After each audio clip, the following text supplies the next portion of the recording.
একজন দরিদ্র কৃষক ছিল। কৃষক, তার পরিবারের মধ্যে 8 জন সদস্য। কয়জন সদস্য? 8 জন সদস্য। সে না অনেক চেষ্টা করে, অনেক পরিশ্রম করে, কিন্তু এত পরিশ্রম করার পরেও সংসারের সবার ভরণ করতে পারে না, অনেক কষ্ট হয়ে যায়।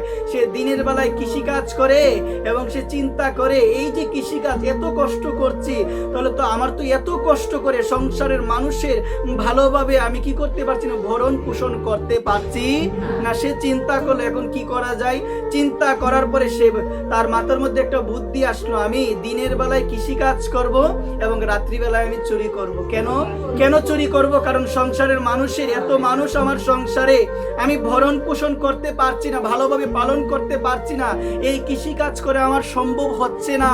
চিন্তা করলো আমি দিনের বেলায় কি করবো? বলো সবাই, দিনের বেলায় আমি কৃষিকাজ করব এবং রাত্রিবেলায় আমি চুরি করব। রাত্রিবেলায় চুরি করে সারা দিন দিনের বেলায় কি করে গো মা? কৃষিকাজ করে। এভাবে কি হলো? এভাবে সংসার যাত্রা নির্বাহ করতে করতে তা সে বৃদ্ধ হয়ে গেল। কি হয়ে গেল গো মা? বৃদ্ধ হয়ে গেল। যখন বৃদ্ধ হয়ে গেল তখনও সংসার যাত্রা নির্বাহ করে, একজনকে ডাকে না, একজনকে চিনে না, একজনের নাম স্মরণ করে না। তিনি কে? স্মরণ করে না, ভগবানকে স্মরণ করে না।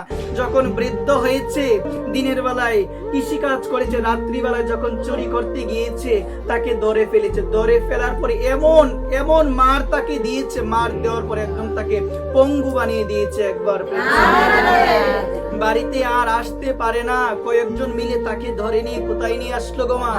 বাড়িতে নিয়ে আসলো। বাড়িতে নিয়ে আসার পরে ভালোভাবে উঠতে পারে না, বিছানায় পড়ে আছে। 1 দিন 2 দিন 3 দিন ভালোভাবে যত্ন করেছে, 4 দিনের দিন ভালোভাবে আর যত্ন করে না, আর যত্ন করে না, বকাঝকা করে।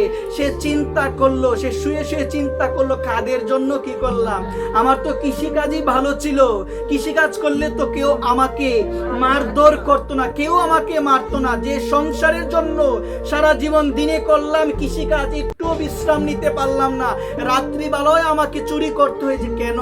কারণ এই কৃষিকাজ করে সংসারকে ভালোভাবে আমি পালন করতে পারছি না, যার কারণে আমি বেছে নিয়েছিলাম চুরি করার পথ। এই চুরি করতে করতে করেছিলাম চুরি, কোনোদিন ধরা পড়ি নাই। আজকে যখন আমার বৃদ্ধ বয়স এসেছে, আমি ধরা পড়েছি, আমাকে অনেক মারধর করলো, আমি বিছানায় পড়ে গেলাম। যে সংসারের জন্য এতদিন আমি করলাম, যে সংসারের জন্য এতদিন আমি শ্রম দিলাম, যে সংসারের জন্য আমি ভগবানকে ডাকতে পারলাম না, আজকে এই সংসার 1 দিন 2 দিন 3 দিন ভালো ব্যবহার করেছে, একটু যত্ন করেছে, 4 দিনের দিন সবাই বকাঝকা করে, সবাই বকাঝকা করে। একদিন তাদের বাড়িতে যখন অতিথি আসবে, এখন অতিথি আসলে রোগী ঘরে থাকলে ভালো লাগে কি? ভালো লাগে না। রোগী তো ব্যথায় যন্ত্রণায় কাতর হয়ে চিৎকার করবে, কাতর হয়ে চিৎকার করে, ভালো লাগে কি মা?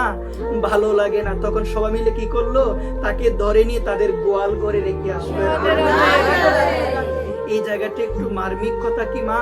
গোয়াল ঘরে রাখার পরে সারাদিন হয়ে গেল, একটু খোঁজ নিল না, সবাই ব্যস্ত, আত্মীয় স্বজনের সাথে সবাই আলাপ আলোচনায় ব্যস্ত, সবাই বিভিন্ন রং তামাশা করছে। মা, ওই যে একটা ব্যক্তি আমাদের জন্য এত কিছু করলো, এই জিনিসটা না মা মনে নাই, তাকে সারাদিনে কেউ একটু জলও দেয় না, সে ডাকছে যে কেউ আমাকে জল দেও না, কেউ শুনতে পায় না, কেউ শুনতেও পায় না, জল পিপাসা পেয়েছে, একটু উঠে যে খাবে, মা শক্তি নাই।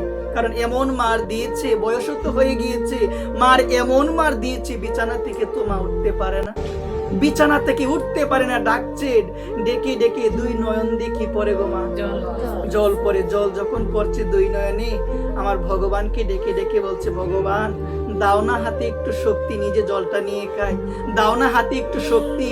সেদিন হাত কি বলবে? হাত বলবে এতদিন দিয়েছিলাম শক্তি, এতদিন দিয়েছিলাম শক্তি। হাত বলবে সেদিন, মা এতদিন তোমাকে শক্তি দিয়েছিলাম, কিন্তু এই হাতের সদ্ব্যবহারটা তুমি করতে পারো নাই, এই হাত তোমাকে দিয়েছিলাম, সদ্ব্যবহার করতে পারো নাই। এই হাত ভগবান কেন দিয়েছে মা? একটাবার ভাবো না, এই হাত দিয়েছে কেন গো মা?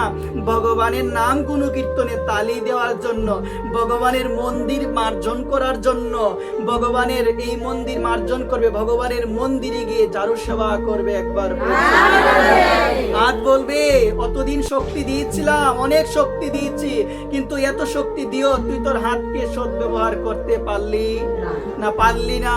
পাকে বলছো, পা একটু উঠো না, আমি গিয়ে নিজের জলটা নিজে আনি। পা সেদিন বলবে, দিয়েছিলাম তো শক্তি, যে জায়গায় যাওয়ার কথা সেই পা দিয়ে তুমি কোনোদিন সেই জায়গায় যাও নাই, যে জায়গায় যাওয়ার কথা সেই পা দিয়ে কোনোদিন যাও নাই। শাস্ত্র জানিয়ে দিল, ও মা, এই দুইটা পা ভগবান দিয়েছেন কেন জানো? এই দুইটা পা দিয়ে যেখানে ভক্ত সঙ্গ হয়, যেখানে হরিকথা আলোচনা হয়, যেখানে গোবিন্দের মন্দির থাকে, যেখানে আমার প্রাণময়ী কুণ্ডেশ্বরী শ্রীমতী রাধারানীর মন্দিরে থাকে, সেখানে যাওয়ার জন্য একবার এই কারণে মা শাস্ত্র বলছে কি, তো পা সেদিন বলবে, এতদিন দিয়েছিলাম শক্তি, তুমি পায়ের সৎ ব্যবহার করতে পারো নাই। তোমার বুকটা দিয়েছিলাম, আজকে বুকে তোমার ব্যথা, এই বুকের সৎ ব্যবহার তুমি করতে পারো নাই। এই বুকের ধর্ম হলো একজন অপরজনকে আলিঙ্গন করতে হবে। একে অপরকে কি করতে হবে বলো না মা? আলিঙ্গন করতে হবে। আমার মহাপ্রভু আলিঙ্গনের কথা বলে গিয়েছেন। মহাপ্রভু নিজে আলিঙ্গন করেছেন একজন কুষ্ঠরোগীকে। মা, এই জগতে যে কুষ্ঠরোগী, তুমি কি তাকে আলিঙ্গন করবে মা? মা ধরো, এই জায়গার মধ্যে অনেক ভক্ত মা আমার এসেছে, এখন আপনি জানতে পেলেন অমুকের গায়ের মধ্যে একটা রোগ আছে, চোয়াচে রোগ। অমুকের গায়ে একটা কি আছে মা? চোয়াচে রোগ। তাকে ধরলে কি হবে? ওই রোগটা আমার গায়ে চলে আসবে। তুমি কি আলিঙ্গন করবে মা?